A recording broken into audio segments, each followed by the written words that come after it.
Hey, it's me. This is Yusuf at my channel. Peace to you. Um, I've gotten a lot of questions about Islam lately from people. And there's a lot of new series I guess I need to start. I'm pretty worn out with YouTube and everything. Those might be slow to come. Again, if there's questions that you want me to, or topics you want me to address, and I haven't addressed them, just resend them.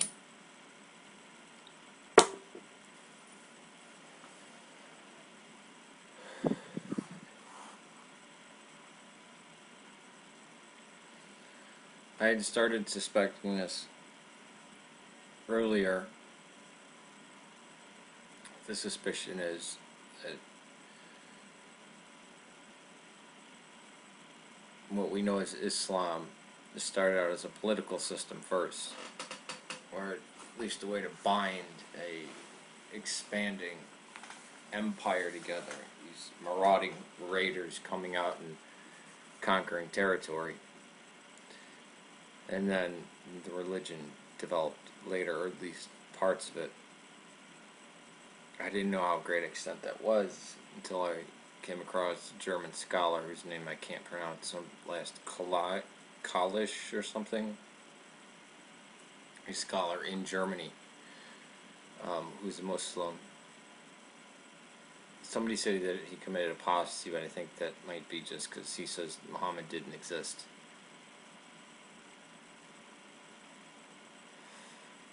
He was considered a very devout Muslim before this, and it was his research into Islam that caused him to come to this conclusion. It was my research into Islam that caused me to walk away from the masjid altogether. I mean, if your average everyday Muslim read Sahih-Al Bukhari, they would be shaken to their core. I mean, just started to read it. Just started to read, I think it's, I don't know how many books it's divided up. Just the first 6 books, the first volume of them usually gets out in paperback. Just the first 3 books. How many pillars of Islam are there? Well, there's 5. Well, wait a minute. We've got different lists here by different people, and all have isnad chains. And it's been pointed out that, oh, well, they all have isnad chains. Well, I was wrong about Bukhari. It was something like 400,000, and he got it down to 6,000. The number I said was way off. It was way too, I think I said it was 10 times the amount. Well, it wasn't 10, it was a hell of a lot more than 10 times the amount. So you guys do the math. 400,000 hadith down to 6,000. And they had to have proper isnad chains. Well, if you're going to go to all the trouble to forge a hadith, because of, I mean, look at the fitna, the civil, well, there's a bunch of fitnas, but the great civil war that happened after the death of Uthman, where you had the companions of the Sahaba, companions of Muhammad, fighting each other, and they were making up a hadith. A hadith is just plural for hadiths, to support their side, or to make the other side look bad. The collapse of the Umayyads, I believe this happened at. So why would they go to all that trouble to make up this false hadith and then just put a junk isnad chain? I mean, there's reports of whole surahs of the Quran gone missing because there's so many men dying in battle. That's why we've got to get this written down.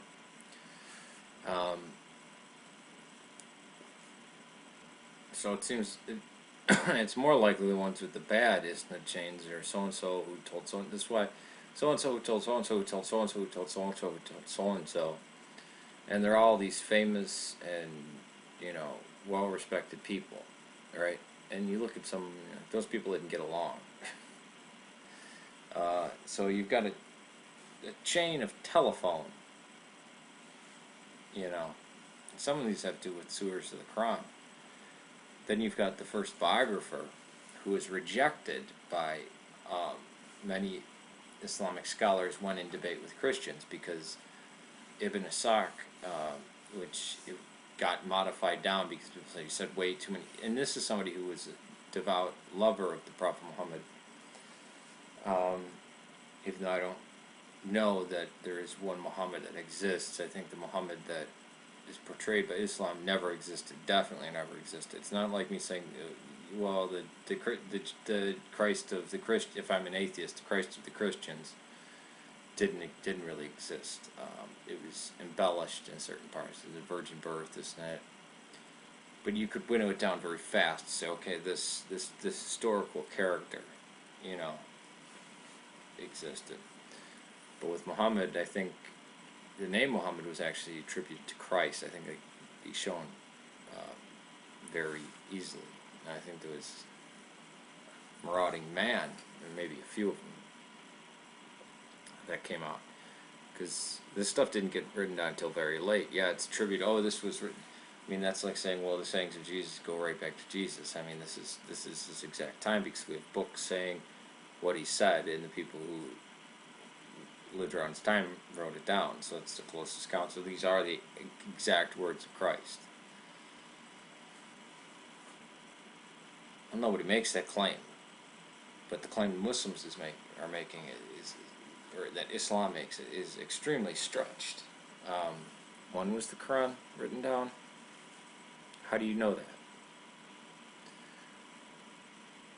When the vast majority, and every one of all the hadiths, the ahadith that were spurious, had proper isnad chains too. So isnad chains you can't go by. What they went by, what was commonly known, and what didn't conflict with the Quran. And Ibn Ishaq, who, loves Muhammad, records all these battles, and of him, wanting this Jew's gold, and he builds a fire on his chest, ties him up, builds a fire on his chest, and finally when he wouldn't tell him, he chopped off his head. Well, Istisham Ghulam, that's his name, not making fun of him, that's his name, who got his ass kicked. I mean, this is like the biggest ass whooping, the ass handing to debate, is him debating James White. Istisham versus James White. It's very, and I don't like James White at all, but James White just clobbers the hell out of him. He says, well, this couldn't be true because the Prophet would have never done something like that.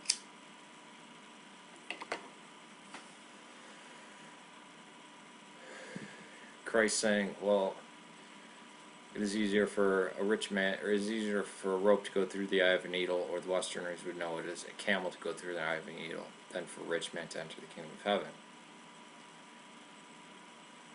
Well, that doesn't, Jesus would have never said that.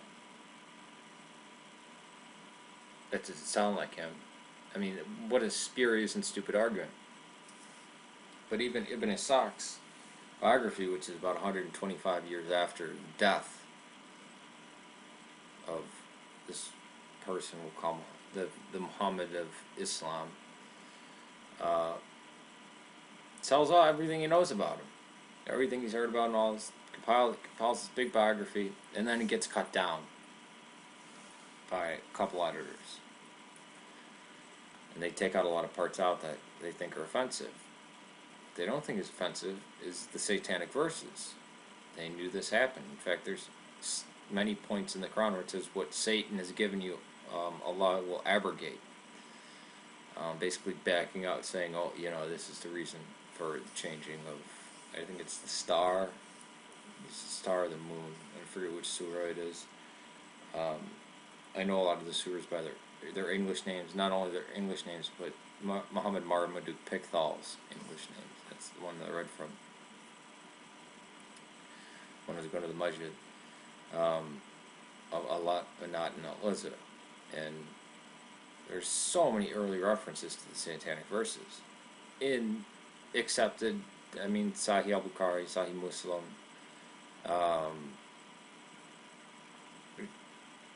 It's ridiculous. But yeah, the political, it was a conquering. Maybe initially they were Jews. I mean, they were called Hagarenes. They were the people, monotheists of the line of Ishmael. That's how they saw themselves. But there were also apostate or heretical Christians in there. Even in the Muslim account of Muhammad, Waraq ibn Nawfal was a Nestorian. He was some say that he was Catholic, but he was a Nestorian. They would have called him Catholic anyways. Priest or something like that, or preacher of some kind. And he influenced Muhammad greatly. There was people, and I forget their name, who were monotheists, but they didn't believe, they weren't Christians, they weren't Jews, but they were monotheistic, and they respected the prophets of the Old Testament and Jesus and the Christian martyrs. They weren't violent. Again, their name is at the tip, it's right there, but I forget what it is. And I believe this is what Khadijah was. People tend to call her pagan, but she's not, or she wasn't. And there were many people like this. And I think the Dome of the Rock inscription has nothing to do with Muhammad, but with Jesus. Well, Jesus is Muhammad, in my view. And even these words, Muslim, Salat, these are generic words. Allah, this is a generic word.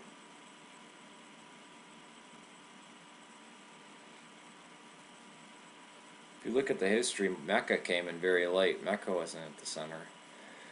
I think a lot of this stuff was established in Iraq and in Cairo.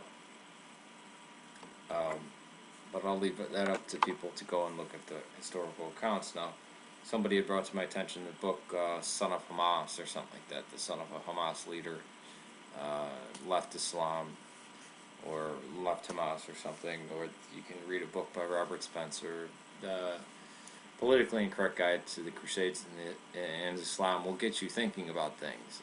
I don't want people to rely on Spencer's work for everything. It's a bad idea. Do what I did. Get an edition of Sahih-Al Bukhari. Start reading through it. I don't know how you can remain a good Muslim after reading stuff like that. And this is something that's up there with the Quran. Sahih. It has that right at the beginning. And Sahih-Al Bukhari is the most trusted collection of ahadith in Sunni Islam. If you read the Quran, now there's Quran onlyists now. I've never heard of that, but I guess there are Quran onlyists. How can you be a Quran onlyist? It doesn't make sense. Even Muslim scholars will say, well, every fifth ayah, I guess sentence it would be, is gibberish. It doesn't make sense. Well, that would be, that actually does make sense if it was Aramaic turned into Arabic. Aramaic Christian hymns that were then pushed into Arabic.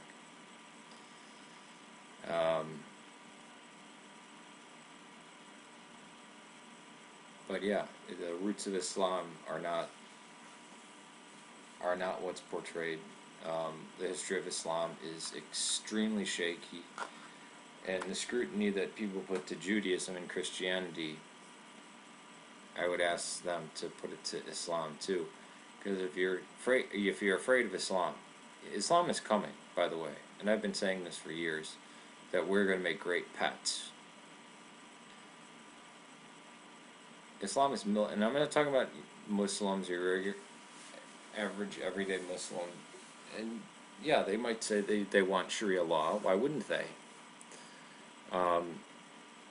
because in their view, I mean, some might not know a lot about what Sharia law is or contains. You know, it's like asking a Catholic, what does the Catechism contain? Your average everyday Catholic's not going to know. I mean, your average everyday person who calls himself Christian might not know what the hypostatic union is, for crying out loud.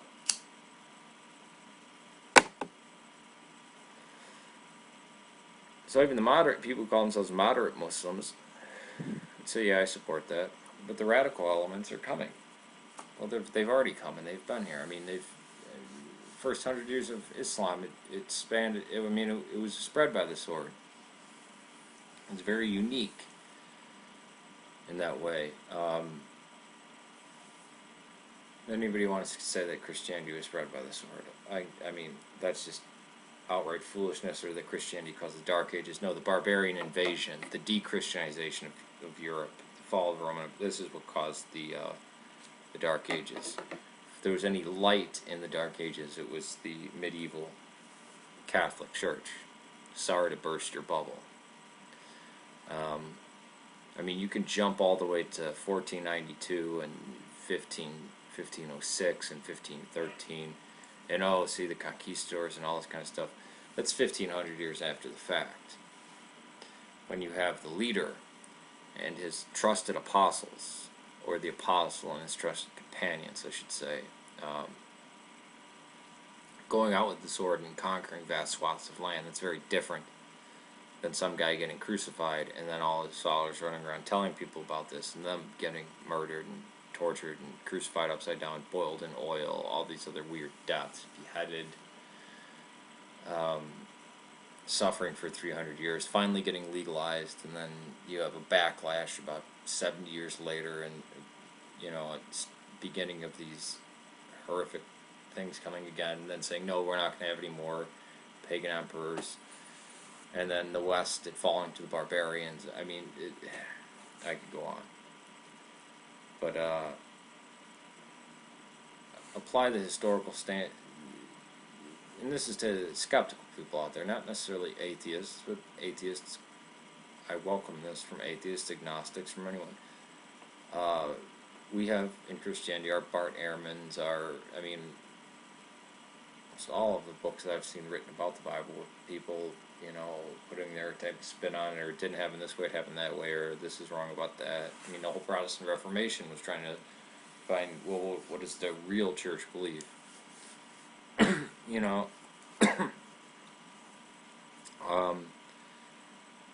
I suggest that this happened with Islam. I mean, we've had our Wellhausens and our Bart Ehrmans, and why can't this happen in Islam? Oh, because I wouldn't. Somebody asked Bart Ehrman, says, well, why don't you do a book about Muhammad? And he says, well, because I value my life. Well, do you value the life of your grandchildren? The freedom of your daughters and your sons and your people? We either stand up now or we burn, or the future is coming, and it's Islam. Now, I'm not calling for the break of Islam. I understand wanting to be a pure monotheist. It was very hard for me to accept the Trinity, and I'm not calling for the Muslim to go right into atheism. But the first command of Islam is to love and follow Allah. It's not to, and Muhammad is, Muhammad, forget Muhammad, why not just God? Just, you know how to worship God, you know how to pray to God, you have a good prayer structure. But the politics and the violence and the war, why does that have to be? I think it can be shown that something that looks like what moderate Muslims want to believe Islam is, actually did exist prior to the era of wars of conquest of the Persian and Byzantine empires. And I'd urge people to go back to that. And just because if Muhammad didn't exist, or if he was a bad guy, does that conclude that God doesn't exist? No. Does that conclude that there isn't a one true God? No. Who's not part of the Trinity, who's not Jewish, who's not who's just one true God, and that he sent down his prophets and they were corrupted. But you can basically believe, you can know this one true God through prayer and can know what he wants and what he doesn't want. It's very easy. That's how I viewed it. I thought it was very easy. It's the simplest thing in the world. There's one God. We know what's right and wrong. Follow this path. But so I would urge historical inquest. I'm not going to urge Muslim people to start having a renovation of their religion, but historical inquest. If you're not scared of it, if you believe that all this stuff about Muhammad is true, you can either take one route, say, then there needs to be no historical inquiry, and anybody who says otherwise is a liar. Anybody who says anything different from what I believe is a liar, you can go that route, which is the route that the Mormons, Jehovah's Witnesses, and all these other groups that are scared. But, you know, in the New Testament, there's a lot of talk about, and you know, light that, and truth, and shedding light, and, let be the light of the world, the sins of man being uncovered, the value of truth. I mean, al-haq is the truth. It's one of the names of Allah. So why not have a serious and rigorous historical inquiry, even if it's done by secularists, and say, okay, let's compare notes. You can still have your faith, but a non-religious inquiry, just just be as rigorous of your historical data as Bart Ehrman is of his. Now, it might be asking a lot, but I wish somebody would do it.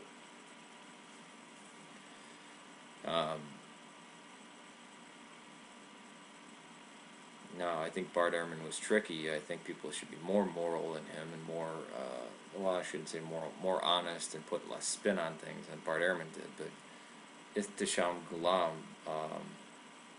pulling out Bart Ehrman to try to refute James White was just ridiculous. I'll leave you with that.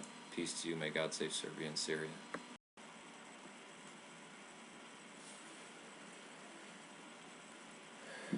Hey, it's me. This is Yusuf at my channel. Peace to you.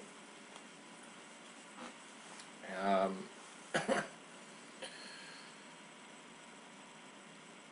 gotten a lot of questions about Islam lately from people. And there's a lot of new series I guess I need to start. I'm pretty worn out with YouTube and everything. Those might be slow to come. Again, if there's questions that you want me to, or topics you want me to address, and I haven't addressed them, just resend them.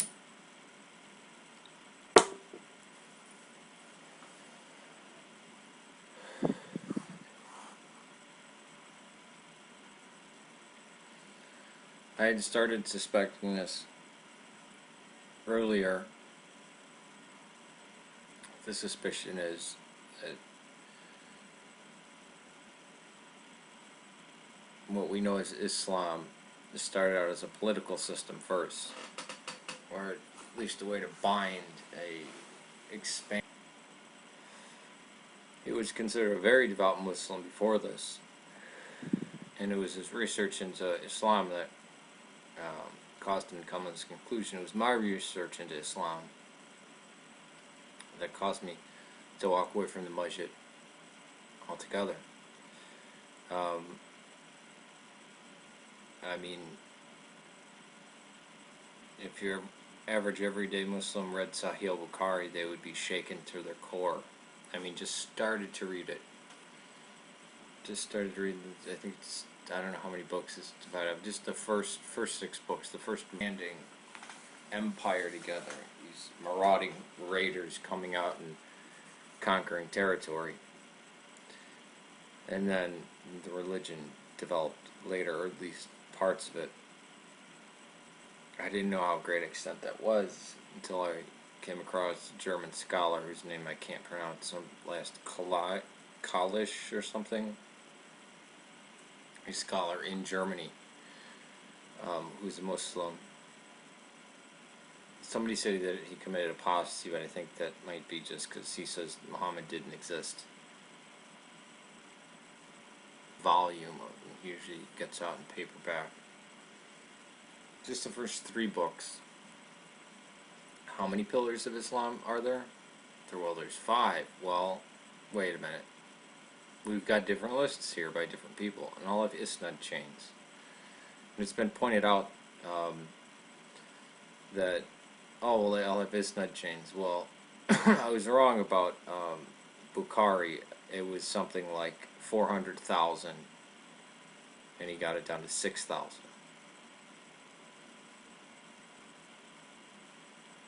The number I said was way off. It was